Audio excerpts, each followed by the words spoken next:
What's happening, everybody? Welcome back to the channel to another WNBA video. We have a three-game slate to dive into for Sunday, June 15th, which also happens to be Father's Day. I hope you guys all have a happy Father's Day out there, man. All the dads out there, hope you guys get to kick back, put your feet up, relax, watch a little bit of basketball, spend some time with the fam.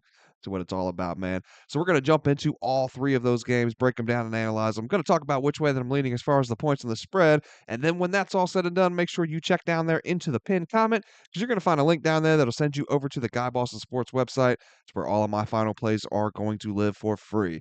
Before we jump into the slate, let's go ahead and jump over there to the Guy Boston Sports website. That way we can take a look back at our plays from last night, what we took and how that ended up going down. And man, we had a good little Saturday, right? Put 4 plays in and we go 3-1. Put half unit plays in on all of them. We took the Fever plus 6.5 and they win that one outright. Then we took the Valkyries in the first half plus 5.5. They also win that first half outright and the game outright. Took a same game parlay where we took the Sparks team total under 83.5 and the Lynx team total over 82.5. The Lynx crush them, right? So both of those do end up cashing.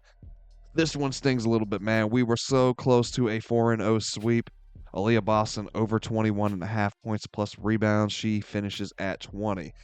Guys, I would have to go back and look, but I'm going to tell you right now, I really don't want to because it disgusts me how many player props we have lost on the hook here recently. I know that it's multiple this week alone.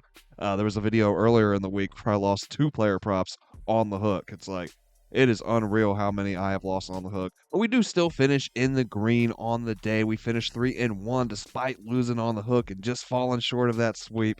3-1, man. We'll take it.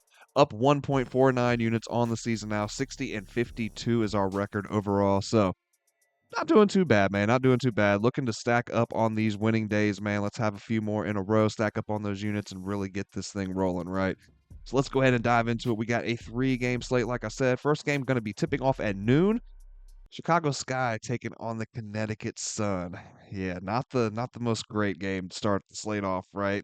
Sun are 1.5 point favorites, total sitting at 157.5. And yeah, it's an ugly one to open up the slate, man. Both of these teams come in at just 2-7 straight up, 3-6 against the spread. The Sun are just 1-3 at home. The Sky are just 1-5 on the road. This is the last game of a 3-game road trip for Chicago, who has lost 3 straight by double digits, and 6 of their 7 losses have been by 13 points or more. And then the Sun have a huge 5-day rest advantage here, having been off since last Sunday. That's the last time that they played. While the Sky will be playing in game number 3 in 6 days. So there's a ton of names on the injury report too. So let's go ahead and just dive into that first. No new news for Chicago. Just Sloot, who's out for the year with that ACL. And then Mariah Jefferson, who's waiting to make her season debut. She's still working her way back from that leg injury. The Sun have a lot of names over there, right? They're going to be without rookie reserve center Rhea Marshall for the 3rd straight game. Sanaya Rivers is listed as questionable with an illness. Olivia Nelson Odata is probable with an ankle injury after missing their last game out. And then Lindsey Allen is probable as well after missing extended time with an Achilles injury. So, like I said, ton of names on the injury report there. But man, there's just not too much to get excited about with these two, right? Chicago is second to last for offensive, defensive, and net rating. Connecticut is last in all 3 of those regards. It's hard to find a clear, distinctive edge for either team here. You know, the Sky are a better rebounding team, but the Sun are scoring more in transition off of turnovers. The Sky are giving the ball up the most per game, but they're tied in that category with none other than the Sun, right, for turnovers per game. The Sun are giving up the 5th fewest second chance points and are 6th for offensive rebounds allowed. Another strength of Chicago's. I think the Sun can do just enough to neutralize the strengths of the Sky, right? They are home. They're facing a team that's been traveling and at a major rest disadvantage. This line suggests it's a pick 'em, so I'm rolling with Connecticut on the money line here, guys. It's an ugly game, an ugly, ugly game. I'm not even really sure. This is the degenerate in me coming out, right? Even playing a play on this game. But yeah, I'm on the Sun on the money line. I took that at -125 over there at bet 365. But looking at that total, the Sun have gone up and over this 157.5 number in 4 of their last 5 and at a 56% rate this year. The Sky have smacked over this line in 6 of their last 8, and I get the lower line with each of these teams struggles offensively, but each of these teams is horrendous on the defensive end as well. So I'm not sure I could get there with an under here. My only concern with a over, though, would be Chicago gassing out late like they just did, against Atlanta, in like the half or much of the season, which is why I'm on the Sun as far as the side. You know what I mean? But I don't know. Maybe we take a look at the first half for an over. Or maybe we just stay away from the total with this one and we don't try to force anything else, right? Over here playing the Sun money line. Maybe we don't need to worry about the total as well. But if I had to pick, I'd lean over. No player props available for any of these three games yet. So we're just going to go ahead and jump into the next game, guys. We're going to be looking at the Dream taking on the Mystics. Dream laying 4.5, total sitting at 158.5. A 2 p.m. tip off time for this one. Now the Mystics are 4-6 on the year, straight up, and then 6-4 to the number. They are home for the third game of a three-game homestand here, and they have been off since they destroyed the Sun 104-67 last Sunday. The Dream, meanwhile, have played two games since the Mystics last played, 3 games in 6 days. They are now 7-3, both against the spread and straight up, and they're going to be on the road for the first of two straight. Their next being the Liberty, so a potential look-ahead spot in a game they come into with a massive rest disadvantage as well. There is a revenge factor in this one. The Mystics beat these Dream to open up the year and put 94 points up on this Atlanta defense in the process. Atlanta held the lead for the majority of that game, but they just fell late to this young Mystic squad. The Dream opened up the year 1-2, but they have since won 6 of their last 7. The Mystics kind of the opposite, right? They opened up the year 2-0, but they have since gone just 2-6. But, let's look at those losses because I still think Washington is a good young team, man, better than what that record may indicate. They lost to the defending champion Liberty twice. They lost to a desperate Fever team that was, seeking not only their first win without Clark in the lineup at the time, but also revenge for their loss just days prior to these Mystics. Their other 3 losses came during an early season 4-game road trip, and those 3 losses came at an average of just over 3 points. So this is not a bad team by any means. They're young, they're inexperienced, and there's going to be times where they struggle closing out games. But talent is not something that they're lacking. They have actually a lot of it, a good bit. But the Dream, man, they're for real, right? They're legit. This can't be denied by anybody at this point. BG and Bree Jones, they're both rejuvenated and playing great ball after joining the Dream this offseason.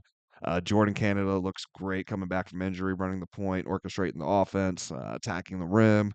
Alicia Gray has been dominant to open up the year despite that down game, her last time out, which was another one of my player props landing on the hook. Still love Alicia Gray though, man. She's been killing it this season. And Ryan Howard, man, in my opinion, needs to be put into MVP conversations now. Man, she's just been absurdly good at times this year and just scoring at will from all 3 levels. So man, just phenomenal. And then Atlanta, sitting at 7-3. Like it's time to start talking about her in that MVP discussion too, in my opinion.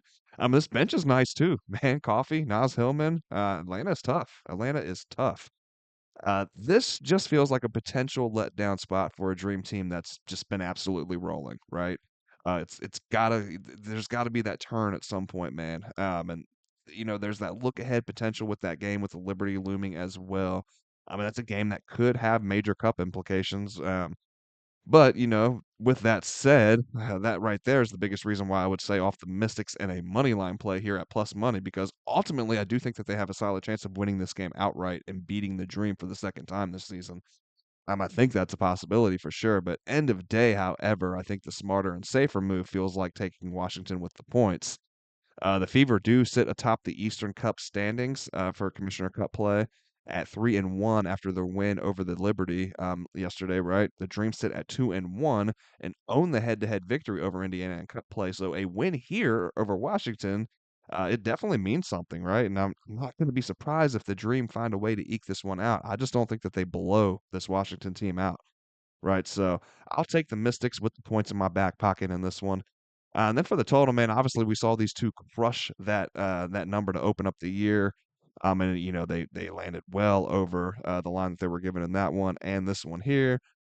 Washington came out firing on all cylinders offensively this season, man, but they definitely cooled off as the season went on and became a lot more defensive oriented. Uh, with that said, we did just see them drop 104 on Connecticut, sure, but 104 nonetheless, right? They have the ability to heat up from the outside. When that shot gets going and Kiki's doing her thing down low, man, they are a pretty tough team to deal with on the offensive side as well. The Dream, on the other hand, have rolled out one of the league's top offenses for the course of the season. They're putting up the third most points per contest. Atlanta has hit over this 158.5 line at a 50% rate this season. Washington at a 60% rate, but at home, the Mystics have hit over this number at an 80% rate, while the Dream are hitting over this number on the road at a 100% hit rate. So give me the over here. That is definitely the way that I would be leaning along with the Mystics and the points. And then our third and final game on the slate, 6 p.m. tip-off time, we have the Phoenix Mercury taking on the Las Vegas Aces. Mercury, 2.5-point favorites. Total was at 161.5. I see that thing is moving already up to 163.5. Man, this feels borderline disrespectful to me. 2.5 points. That's all the Mercury are laying here. What? I don't know, man. And the more I look into it, the more I disagree with that number. I fully expected Phoenix to be laying like, no less than 7.5 here. I was thinking more like 8, 9.5. When that number dropped at 2.5, instantly Phoenix money line, smashing it. Like a minus 145. Yes, please. Um, but nonetheless, here we are. This is the number that we've been given. So let's go ahead and dive into it, guys. The Mercury are 6-5 to the number. They are 7-4 straight up. They do come into this one off of a 13-point win at home over Dallas, and this one here will begin a 4-game road trip for Phoenix. So there is some travel involved for this Mercury team. The Aces are just 3-6 against the spread, though. They are 5-4 straight up and had to rally late to beat that same Dallas team that Phoenix just beat by 13 their last time out. And this was following up two embarrassing losses to the Sparks and the Valkyries. Vegas was without Asia Wilson in that come from behind win over the Wings, and they are going to be without her here as well. The Mercury, on the other hand, and they're so reliant on her. We got like that's why I'm not understanding this line. Like, we saw how dependent they are on her in this last game. You had the rally to beat the Dallas Wings, man. You had to have Joel Lloyd have the best game of her season. The only good game of the season so far from Joel Lloyd. Yeah, I'm not seeing it. But anyways, the Mercury, on the other hand, man, they have Kai Copper listed as a game time decision. My favorite, Kai Copper. Boy, I hope she comes back. She practiced on Friday, and she is definitely getting closer to making her season debut. So we'll have to see if it's here for this one that she does. I'm not going to be surprised if she doesn't play in this game, but I'm definitely be waiting to see, man. Love me some Kai Copper, man. I can't wait to see her get back out there on the court. But regardless, man, I can't see a way to Vegas here with or without her. I just can't, man. The impact that AT has had with this Mercury team was evident in her return to the court when she went for 11 points, 10 assists, along with 2 steals and a block. And she just affects so many aspects of the game, and she makes everyone around her better. And the Aces just aren't shooting the ball well this season at all, man. Second to last in terms of overall shooting percentage from the field. They are 7th for offensive rating. Phoenix is just 9th in that aspect, but defensively, the Mercury are sitting at 4th. The Aces, 9th. These two both are leaning heavy into the 3 ball for offensive production as well, with the Mercury holding the highest percentage in the league for points scored from deep. The Aces are 3rd highest in that regard. The Aces, though, they are allowing opponents to shoot at the 4th highest shooting percentage from beyond the arc. The Mercury are allowing the 4th lowest. So all in all, man, I can't get the Vegas. I just can't. It's Phoenix all day for me. And like I said, I hit that money line minus 145 over there on ESPN Bet because surely I'm not the only one thinking the books still have the Aces overvalued, right? I can't be the only one. I anticipate money to roll in on Phoenix and for us to see that line move accordingly. But with that said, I wouldn't have expected it to open this low to begin with. So maybe I'm missing something. Maybe this is a trap and I'm just a complete fool. Looking at the total for this one, Phoenix played with a ton of pace and tempo as the game wore on against Dallas their last time out. And the Aces are the second fastest team in the W when looking at pace. We talked about these two. We just did about their 3 ball already and how much they are leaning into that. The market's saying over. The line is moving that way, and I agree with it, man. I'd take an over here as well. So I guess that would make all 3 games that we were leaning over. So comment over down there, man. It's going to be an over kind of day. But guys, that is going to wrap it up. All 3 games on the slate. And like I said, no player props available yet. So when those do come out, I will look them over. Man, but I've lost so many player props on the hook here lately that it might be a thing that I don't play any. But that is going to do it, guys. Hope you guys all have a great day. Hope you guys all cash out. Happy Father's Day, man. And I will see you all back on the next one.